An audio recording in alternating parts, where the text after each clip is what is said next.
ഒരു വയസ്സ് മാത്രം പ്രായമുള്ള പെൺകുഞ്ഞിനെ വിൽപ്പന നടത്തിയ തമിഴ്നാട് സ്വദേശികളായ ദമ്പതികൾ തിരൂർ പോലീസിന്റെ പിടിയിൽ. തമിഴ്നാട് കിള്ളിക്കുറിശി സ്വദേശികളായ ശിവ കീർത്തന ദമ്പതികളാണ് തിരൂർ പോലീസ് അറസ്റ്റ് ചെയ്തത്.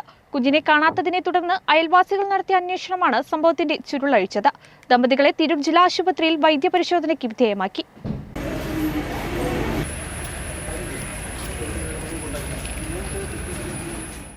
തിരൂരിൽ അമ്മയും രണ്ടാനച്ഛനും ചേർന്ന് 9 മാസം പ്രായമുള്ള പെൺകുഞ്ഞിനെ വിൽപ്പന നടത്തി.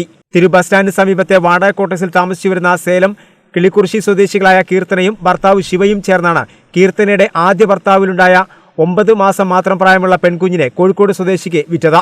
കീർത്തന താമസിക്കുന്ന വാടക ക്വാർട്ടേഴ്സിലെ അയൽവാസികൾ കുഞ്ഞിനെ അന്വേഷിച്ചെത്തിയപ്പോഴാണ് സംഭവത്തിന്റെ ചുരുളഴിഞ്ഞത്. തുടർന്ന് പോലീസിൽ വിവരം അറിയിക്കുകയായിരുന്നു. പോലീസ് എത്തിയ കീർത്തനയെയും ശിവയെയും കസ്റ്റഡിയിലെത്തി ചോദ്യം ചെയ്തതോടെയാണ് സംഭവം പുറത്തായത്.